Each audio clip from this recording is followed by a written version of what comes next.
Hello students, आप सभी का एक बार फिर से वेलकम करते हैं आपके अपने YouTube channel dream classes 9th-10th पे। ठीक है, तो चलिए आज की क्लास हमारी काफ़ी मज़ेदार होने वाली है क्योंकि आज हम लोग पढ़ने जा रहे हैं। देखिए, बहुत सारे बच्चों का कमेंट आ रहा था कि सर मॉडल पेपर का ये क्वेश्चन करवाइए। ठीक है, तो आज हम लोग देखिए एक मॉडल सेट का सॉल्यूशन देखेंगे, मतलब कि उसका टोटल मॉडल सेट देखेंगे जिसमें कि हम लोग अच्छे अच्छे क्वेश्चन को पढ़ेंगे वस्तुनिष्ठ के और उसके आंसर को भी जानेंगे। फिर कुछ इसमें लघु उत्तरीय दीर्घ उत्तरीय सारे टॉपिक को क्लियर करेंगे। ठीक है, ये देखिए 2019 के ये प्रीवियस ईयर्स का ये मॉडल सेट है, तो इस बार आप इसको देख कर जाइएगा क्योंकि ये 2021 में आने वाले बोर्ड एग्जाम में इससे काफ़ी क्वेश्चन टैली कर सकते हैं। ठीक है, तो चलिए ये मॉडल सेट का ये होगा पूरा प्रिपरेशन यहाँ पर, तो बने रहिए चैनल पे और लास्ट तक क्लास में बने रहिएगा। ठीक है, काफ़ी मज़ेदार ये क्लास होने वाली है। तो चलिए आज का हमारा पहला सवाल है। देखिए, इसमें हम लोगों ने 40 वस्तुनिष्ठ प्रश्नों को रखा है। ठीक है, तो देखिए इस तरह से आपको एग्जाम में क्वेश्चन मिलेगा सेट पेपर। ठीक है, ये देखिए पूरा 100 मार्क्स का है, साइंस का ये प्रश्न है। ठीक है, प्रैक्टिकल को जोड़कर इसमें दिया गया है। तो देखिए आज का पहला सवाल है हमारा। देखिए यहाँ पर दिया गया निम्नांकित बहुविकल्पीय प्रश्नों में से सही विकल्प चुने। ठीक है, पहला सवाल है हमारा, परावर्तन का कोण होता है। ठीक है, 4 ऑप्शन है। देखिए, पहला आपतित किरण तथा दर्पण की सतह के बीच का कोण कहलाता है। दूसरा है आपतित किरण तथा आपतन बिंदु पर खींचे गए विलंब के बीच का कोण होता है। तीसरा है परावर्तित किरण तथा दर्पण के सतह के बीच का कोण होता है। और चौथा है इनमें से कोई नहीं। ठीक है, तो इसका जवाब क्या हो जाएगा जी? डी नंबर ऑप्शन हो जाएगा, इनमें से कोई नहीं। ये तीनों ऑप्शन फिजूल का है।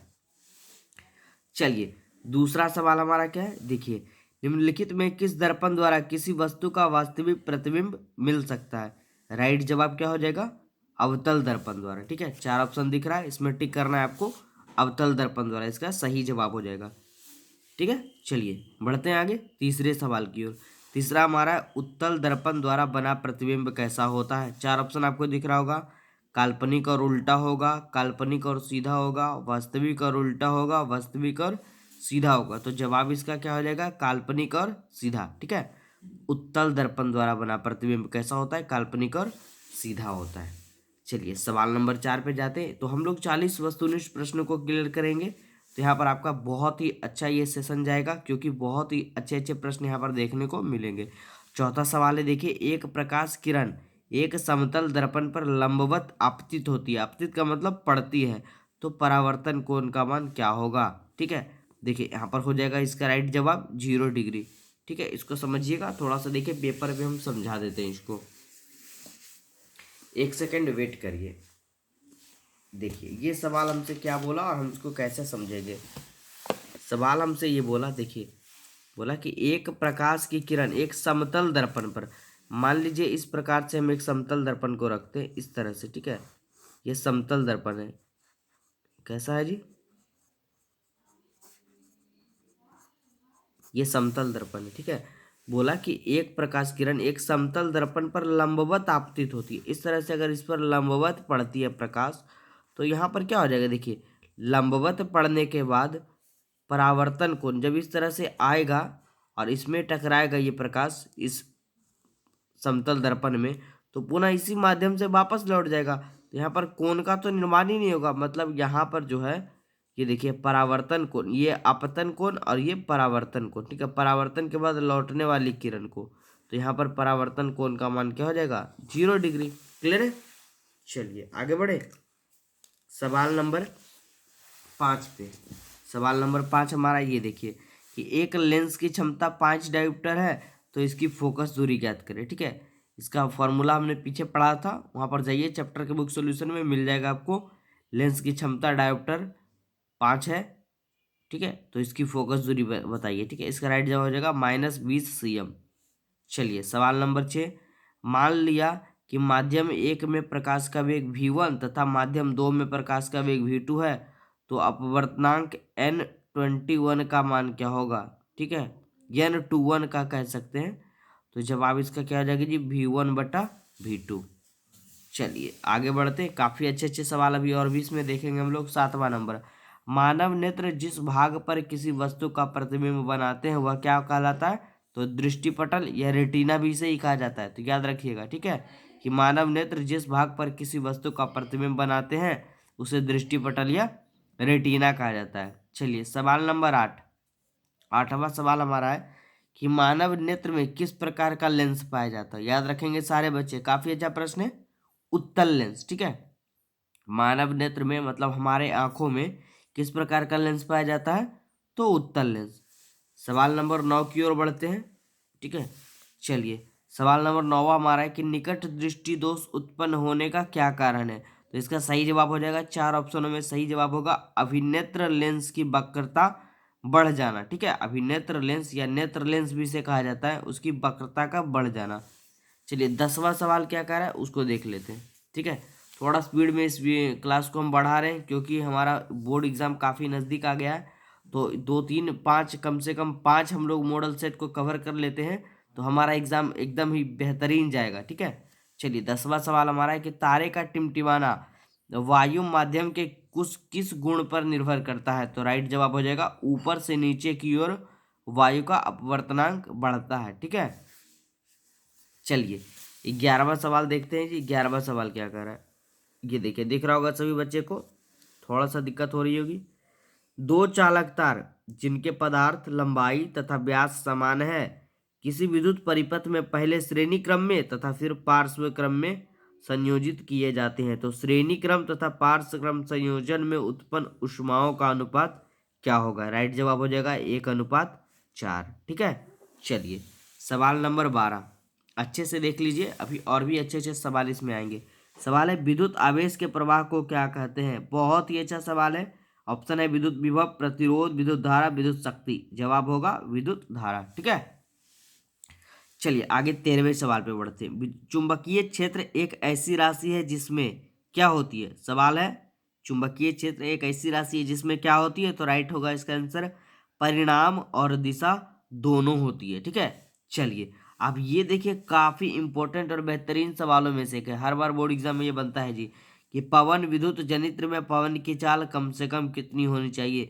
राइट जवाब हो जाएगा 15 किलोमीटर प्रति घंटा, ठीक है। जिन बच्चों ने नोट्स हमारा परचेज करा होगा वो सब इस क्वेश्चन को अच्छे से जानते होंगे क्योंकि हमारे नोट्स में ये सब सारे क्वेश्चन वहाँ पर पढ़ा दिया गया। और जिन बच्चों ने खरीदा है हमारे नोट्स को उनको अच्छे से मालूम होगा, ठीक है। और आप सभी बच्चे को भी मैं ये सूचना दे देता हूँ कि जिन बच्चों को नोट्स चाहिए क्लास 10th के या 12th बोर्ड एग्जाम के, ड्रीम क्लासेस से जरूर संपर्क करिए। आपको स्क्रीन पे दिख रहा होगा व्हाट्सअप नंबर। इस बार आने वाले बोर्ड एग्जाम के लिए गैसिंग क्वेश्चन हो गए, शॉर्ट क्वेश्चन हो गए, बुक सॉल्यूशन हो गए, चैप्टर वाइज ऑब्जेक्टिव हो गए, सारे हैंड रिटन मिलेंगे, ठीक है। जो कि हर बार की तरह इस बार भी ड्रीम क्लासेस प्रोवाइड करवा रही है, ठीक है। और काफ़ी कम फी में मिलेगी। तो चलिए उसके बाद बारे में तो बाद में बात करेंगे, अभी हम लोग क्लास के बारे में डिस्कस करते हैं। सवाल नंबर 15, ठीक है। 14 तक हम लोगों ने पढ़ दिया। सवाल है 15, Fe2O3 plus 2Al is equal to Al2O3 plus 2Fe, ये दी गई अभिक्रिया किस प्रकार की अभिक्रिया, ये हमसे पूछ रहा है, ठीक है। अब हमारा ऑप्शन है संयोजन अभिक्रिया, द्विविस्थापन अभिक्रिया, वियोजन अभिक्रिया और विस्थापन अभिक्रिया। जवाब क्या होगा, विस्थापन अभिक्रिया, ठीक है। चलिए इसी तरह से 16वां सवाल हमारा है क्लोरोफिल तथा सूर्य प्रकाश की उपस्थिति में पौधे वायु से कार्बन डाइऑक्साइड एवं पृथ्वी से जल ग्रहण करके अपना भोजन तैयार करते हैं, यह किस प्रकार की अभिक्रिया है। जवाब इसका हो जाएगा जी प्रकाश रासायनिक अभिक्रिया है, ठीक है। चलिए 17वां नंबर क्या कह रहा है, देखिए 17वां कह रहा है जल में घुलनशील भस्म क्या कहलाते हैं। जवाब हो जाएगा क्षार। 4 ऑप्शन दिख रहा होगा, इसमें जवाब होगा क्षार, ठीक है।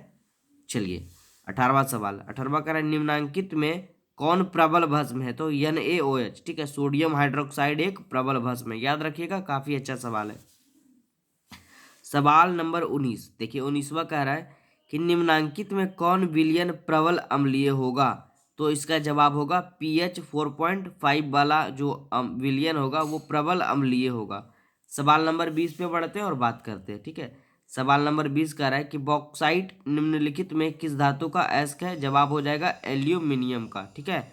बॉक्साइट निम्नलिखित में से किस धातु का अयस्क है जी, तो एल्यूमिनियम का। आगे बढ़ते 21वें सवाल की ओर। 21वां कह रहा है कि निम्नलिखित में कौन सी धातु अम्लराज के अलावे किसी अम्ल में नहीं घुलती है। तो जवाब क्या होगा Au, ठीक है। क्या होगा जवाब, सोना। Au जो है वो अम्लराज के अलावे किसी भी अम्ल में नहीं घुलती है। आगे बढ़े, बहुत सारे बच्चे को क्लास का आज का काफ़ी तेज़ लग रहा होगा, लेकिन आज बता देना चाहते हैं कि एग्ज़ाम आपका नज़दीक आ गया, ठीक है। तो जल्द से जल्द क्लास करवाएंगे और सारे इस क्वेश्चन को कवर करवा देंगे। आपका कम से कम 4-5 मॉडल सेट करवा देंगे, तो आपका एग्ज़ाम हम कन्फर्म दावा के साथ बोल सकते हैं, ठीक है। इस बार बेहतरीन जाएगा आपका एग्ज़ाम, ठीक है। आप सिर्फ इस टोटल ऑब्जेक्टिव को कवर कर लीजिएगा हर सेट का, और जितने भी लघु उत्तरीय और दीर्घ उत्तरीय प्रश्न हम अभी करवाएंगे इसके बाद, इसी सेट में एक रहेगा दीर्घ उत्तरीय और लघु उत्तरीय वाला भी, सारा फिजिक्स केमिस्ट्री बायो का, ठीक है। तो उसको भी आप लोग अच्छे से देख कर जाइएगा। ये देखिए अगला सवाल है, निम्नलिखित में से, ये देखिए निम्नलिखित में से किस प्रक्रिया द्वारा सल्फाइड अयस्कों का सांद्रण किया जाता है। काफ़ी वीवीआई है जी, इसको अच्छे से नोट कर लीजिए, ठीक है। वीवीआई करवा देते हैं। चलिए जवाब हो जाएगा फेन प्लवन विधि द्वारा, ठीक है। सल्फाइड अयस्कों का सांद्रण फेन प्लवन विधि द्वारा करवाया जाता है। आगे बढ़ते हैं सवाल नंबर 23। सवाल नंबर 23 है, एल्डिहाइड श्रेणी के यौगिकों में निम्नांकित में कौन क्रियाशील समूह विद्यमान होता है। राइट हो जाएगा डैश CHO इसका जवाब हो जाएगा। आगे बढ़ते 24वें सवाल की ओर। 24वां हमारा है कि जब एथेनॉल को सांद्र H2SO4 के साथ गर्म किया जाता है तब क्या बनता है। जवाब क्या हो जाएगा C2H4 का निर्माण होता है। और 25वां सवाल है कि निम्नलिखित में कौन समावयवी है, ठीक है। 4 ऑप्शन आपको दिख रहा होगा, जवाब इसमें टिक करना है। निम्नलिखित में कौन समावयवी है, जवाब होगा एथिल एल्कोहल तथा डाइमेथिल ईथर। और सवाल नंबर 26वां जो है, ये देखिए 26वां हमारा कह रहा है आवर्त सारणी के वर्ग 17 के तत्व को क्या कहते हैं। तो वर्ग 17 के तत्व को हैलोजेंस कहते हैं, ठीक है। याद रखेंगे सारे बच्चे, वर्ग 17 के तत्व को हैलोजेंस कहेंगे, ठीक है। चलिए अब देखिएगा आपका आएगा, अभी 26वां प्रश्न है, फिर अभी 14 प्रश्न और पढ़ेंगे हम लोग वस्तुनिष्ठ वाला, फिर आपका आ जाएगा शॉर्ट क्वेश्चन और लॉन्ग क्वेश्चन वाला टॉपिक। तो अच्छे से पढ़ कर जाइएगा। ये देखिए जी 27वां प्रश्न, ठीक है। 27वां सवाल हमारा यहाँ पर है, देखिए अच्छे से समझिएगा और क्लियर करके जाइएगा। 27वां मैग्नीशियम पाया जाता है, किसमें पाया जाता है, तो लाल रक्त कण में, ठीक है। क्या होगा इसका जवाब, लाल रक्त कण में। और आगे हमारा 28वां सवाल है कि पुष्पी पौधों में लैंगिक जनन किसके द्वारा होता है, तो फूलों द्वारा। याद रखिएगा सारे बच्चे, ठीक है। काफ़ी अच्छा सवाल है, पुष्पी पौधों में लैंगिक जनन जो है वो फूलों द्वारा होता है। और 29वां सवाल हमारा है कि निम्नांकित में कौन उत्सर्जी अंग है। ये भी काफ़ी अच्छा सवाल है, पूछता है बोर्ड एग्जाम में कि निम्नांकित में कौन उत्सर्जी अंग है। राइट जवाब होगा हमारा ब्रिक, ठीक है।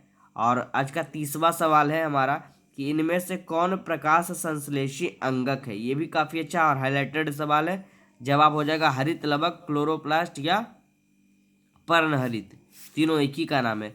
आगे हम पढ़ते 31वां सवाल है। 31वां सवाल हमारा है कि किस प्रकार के श्वसन में अधिक ऊर्जा विमुक्त होती है, मतलब बाहर निकलती है। तो जवाब हो जाएगा ऑक्सी श्वसन में, ठीक है, याद रखेंगे। और 32वां सवाल है कि इनमें से किस प्रकार के जनन में जनक के शरीर का अस्तित्व बना रहता है। जवाब होगा मुकुलन में, ठीक है, मुकुलन विधि में। चलिए आगे बढ़ते हैं। 33वां सवाल है फूल में नर जनन अंग कौन होता है, ठीक है। तो याद रखेंगे सारे बच्चे, पुंकेसर इसका जवाब होगा। अगर स्त्री जनन अंग बोलेंगे तो इसका हो जाएगा स्त्री केसर, ठीक है। ये सॉरी मादा जनन अंग पूछेगा तो स्त्री केसर, और नर जनन अंग तो पुंकेसर। आगे सवाल नंबर 34वां है, जो कि हर बार बोर्ड एग्जाम में ये बनता है जी, ठीक है, याद करके जाइएगा। सवाल है उभयलिंगी जीव इनमें से कौन सा है। तो केंचुआ, याद रखिएगा केंचुआ जो है वो एक उभयलिंगी जीव का एग्जाम्पल है, ठीक है। चलिए थोड़ा सा ऑब्जेक्टिव क्वेश्चन में थोड़ा स्पीड पढ़ा रहे हैं ताकि आप लोग का एग्जाम जो है वो अच्छा जा सके और हमारा जल्दी से ये सेट समाप्त हो सके। 35वां सवाल, अलैंगिक जनन के दौरान किस प्रकार का कोशिका विभाजन होता है। राइट आंसर हो जाएगा इनमें से कोई नहीं, इन तीनों में से कोई नहीं होगा, ठीक है।